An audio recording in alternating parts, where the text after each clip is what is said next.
beliau membicarakan tentang zikir, zikir jahar atau zikir khafi, itu hanya bagian-bagian awal. Sementara mayoritas ke belakang itulah beliau menjelaskan sisi kemakrifatan. Artinya apa? Kita pernah sampaikan bahwa zikir-zikir yang dilakukan dalam kurikulum thariqah, kalau bolehlah kita persentasekan, itu hanya sekitar 5% dari totalitas thariqat. Yang kita lakukan dalam zikir-zikir berkhalwat itu mungkin 5 atau 10% dari 100% thariqat. Sisanya di mana? Sisanya itu ada pada belakang kitab ini. Maka tidak boleh kita merasa puas, merasa cukup hanya dengan zikir berapapun jumlahnya. Karena thariqat dengan segala zikirnya harus ada implementasinya dalam kehidupan kita sehari-hari. Apa pintunya? Itulah yang di belakang dimulai dibaca Abuya. Hikmah-hikmah beliau itu. Ini juga lah yang menyebabkan kenapa para pelaku thariqat itu, pengamal thariqat itu terjebak pada ananiyah, merasa ahli zikir, merasa ahli thariqah. Ya, itu juga yang sering dipesankan oleh Abuya. Kenapa diribat itu harus didahulukan ilmunya baru nanti talqinnya? Kenapa? Kalau nanti dia berthariqah, bertalqin tidak merasa berthariqah. Itulah asbabnya kenapa didahulukan ilmu. Nah, ini kitab ini memberi pesan kepada kita. Mayoritas isi kitab ini yang berbicara tentang zikir, kaifiat, tata cara jahar kah, khafi kah, itu hanya bagian depan.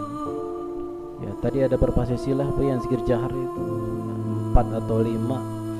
Tapi bagian ke belakangnya inilah yang luput dari orang-orang penganut thariqat.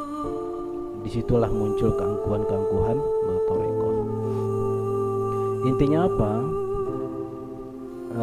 Ada hubungannya dengan yang bagian akhir yang Abuya sampaikan tentang ru'yatul amal itu, ya. Wa ju'ilat qurratu 'aini fis shalah, kata Rasulullah sallallahu alaihi wasallam. Kesejukan pandanganku ada di dalam salat, kata Rasulullah, bukan dengan cara salat. Itu rahasia antara fi di dalam dengan bi.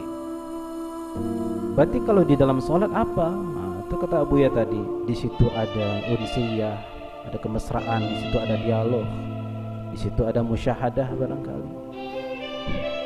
Itulah kenapa di dalam sholat bahasanya. Jadi tidak terpaut kepada bodinya sholat, tapi kepada isinya sholat. Tadi di atas kita juga, saya bertanya kepada Abuya, Buya, bagaimana Buya memaknai tentang inna salati wa nusuki wa mahyaya wa mamati lillahi rabbil alamin. Abuya ada penafsiran isyarinya, tapi kalau kita fokus kepada lillah, itu semacam akad, kita berakad kepada Allah. Inna salati, salatku, wa nusuki, dan sebuah ubudiyahku, hidupku, mahyaya, wa mamati, matinya aku, lillah, itu milik engkau, milik Allah. Berarti salat kita pun milik Allah. Berarti kalau kita salat, kita hanya dipinjamkan oleh Allah. Maka tidak boleh kita mengaku-ngaku salat. Dan ini pun juga terbukti dalam doa azan. Allahumma rabba hadhihi ad-da'wati tammah was-salatil qa'imah. Ya Allah, pemilik dari iqamah panggilan azan ini, rabba hadhihi ad-da'wah, pemilik panggilan ini, berarti azan itu adalah milik Allah. Was-salatil qa'imah, dan pemilik salat ini, kita salat itu pun milik Allah ternyata. Jadi kalimat-kalimat seperti ini sering berlalu lalang di lisan kita, mungkin sering kita ucapkan, tapi kita tidak sadar masih saja mengaku-ngaku di situ. Di Al-Quran juga jelas Allah katakan, wa ma ramaita idh ramaita walakinnallaha rama. Ayat tentang cerita perang, ketika engkau memanah, ketika engkau melempar. Wa ma ramaita id ramaita, tidaklah engkau memanah ketika engkau memanah itu, walakinnallaha rama, Allah sejatinya, Allah lah hakikatnya yang memanah. Itu baru panahan saja. Allah akuisisi. Bagaimana dengan sholat? Bagaimana dengan zikir? Memanah dalam perang itu kan ibadah ya. Dalam hadis Nabi, Rasulullah bersabda, ditanya oleh sahabat, ayul a'mali afdal, amal apa yang paling afdal ya Rasulullah? Dijawab oleh Rasulullah, zikrullah, zikir pada Allah paling afdal kata Rasulullah. Jihad berperang, melempar panah itu ibadah. Tapi Rasulullah katakan ibadah yang paling tinggi adalah zikir pada Allah. Jika memanah yang kadarnya ada di bawah zikir Allah akuisisi, bagaimana dengan ibadah zikir yang lebih tinggi dari itu? Dia lebih Allah akuisisi lagi. Untung saja tidak ada ayat wa ma zakarta idz zakarta walakinnallaha zakara. Bisa saja Allah bilang begitu. Tidaklah ketika engkau berzikir, di saat engkau berzikir, tapi kecuali melainkan Allah lah hakikatnya. Tapi kan enggak Allah katakan itu. Allah hanya berpesan lewat memanah aja. Ya. Sensitif enggak kita? Peka enggak kita terhadap memanah aja Allah akuisisi kok? Bagaimana dengan sholat kita? Tentu lebih lagi.